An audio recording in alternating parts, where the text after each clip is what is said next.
Essa noite eu quero falar sobre Jesus Cristo.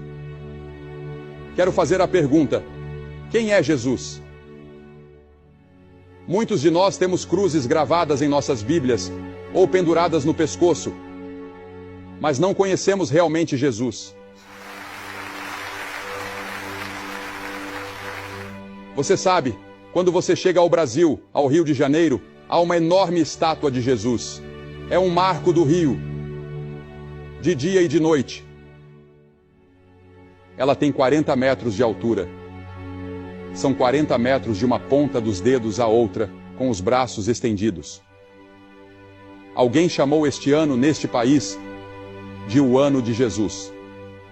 Uma das emissoras transmitiu recentemente uma minissérie sobre Jesus. Minha filha escreveu um livro chamado Só Me Dê Jesus. Há um movimento entre os adolescentes que faz a pergunta: o que Jesus faria? Quase todo mundo já ouviu falar de Jesus, mas milhões não sabem realmente quem ele é. Eles não o têm em suas vidas e em seus corações. E o mundo hoje está à procura de um Messias que venha nos salvar. Muitos anos atrás, o profeta Ezequiel disse: procurei entre eles um homem, mas não encontrei nenhum. Em outras palavras, Deus estava procurando alguém sobre quem ele pudesse colocar sua mão, abençoar e usar. E ele não encontrou ninguém disposto a se render completamente e entregar sua vida a ele. O mundo hoje, se você ler os jornais e assistir aos telejornais, está correndo loucamente rumo, eu creio, ao Armagedon.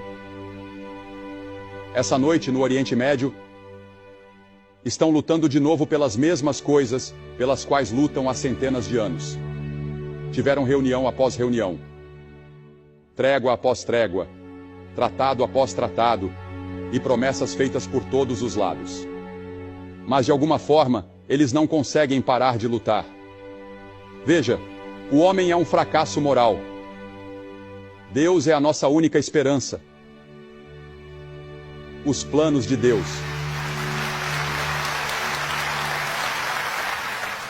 Os planos de Deus já estão formados e estão claramente declarados nas Escrituras. E à sua direita, no céu, está sentado um homem que foi desprezado, ignorado e rejeitado pelos homens quando veio à Terra pela primeira vez, e que ainda é rejeitado e ignorado pela maioria da raça humana.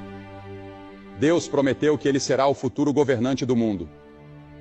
Ele irá destruir todo domínio, toda autoridade e poder.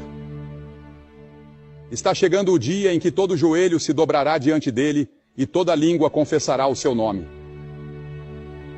Este ano, 2000 depois de Cristo, o calendário que usamos todos os dias remonta ao nascimento de Jesus. Não podemos fugir dele. Nossa geração não pode escapar de Jesus. Ao longo dos anos, tantas peças, livros, óperas e filmes foram feitos sobre Jesus.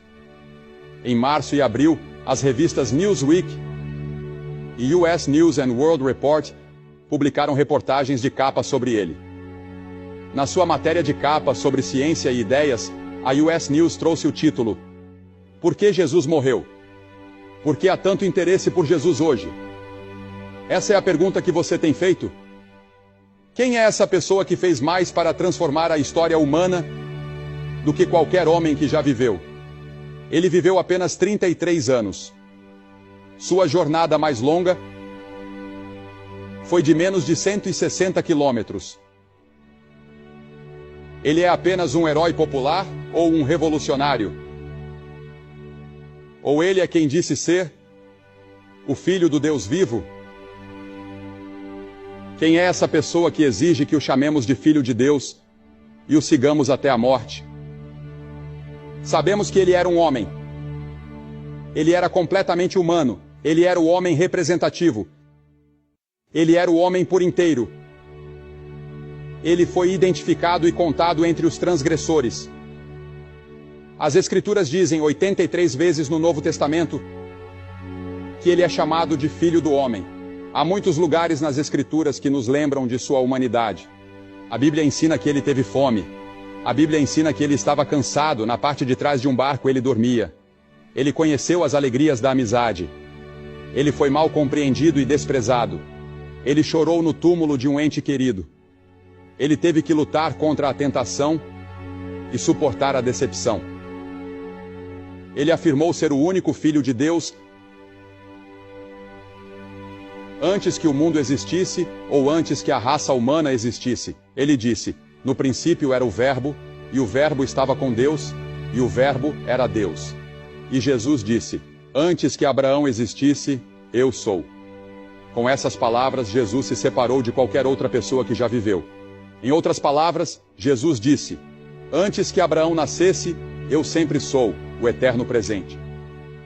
Não há passado com Jesus e não há futuro com Jesus. Tudo está no sempre presente. E Ele está falando com você essa noite. E Ele está falando com todos nós, coletivamente e individualmente. Em Colossenses 1 diz: pois nele foram criadas todas as coisas que há nos céus e na terra, visíveis e invisíveis, sejam tronos, sejam dominações, sejam principados, sejam potestades. Tudo foi criado por Ele e para Ele. E Ele é antes de todas as coisas, e por Ele todas as coisas subsistem. Todo este estádio se despedaçaria se não fosse pelo fato de que é Ele quem o mantém unido. A declaração de Pedro em Mateus 16:16. Tu és o Cristo, o Filho do Deus vivo. Quando Ele veio a Belém, aquilo não foi o seu nascimento ou o seu começo. Ele já existia. Aquilo foi sua encarnação. Quando Jesus veio a Belém, não foi o lugar de sua origem, foi sua encarnação. E o Verbo se fez carne e habitou entre nós. Sabe, é interessante para mim que Jesus nunca pediu desculpas pelo pecado. Ele desafiou outros a provarem qualquer erro em seu pensamento ou em qualquer coisa que ele tenha feito. Como explicamos Jesus em comparação com qualquer outro indivíduo que já viveu? Como explicamos Jesus em relação a qualquer outra pessoa? Qual é a causa básica do ódio, da ganância, da luxúria, da guerra hoje, da injustiça racial e da divisão racial?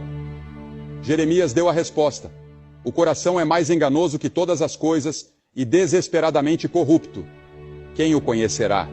O rei Davi disse: em pecado me concebeu minha mãe.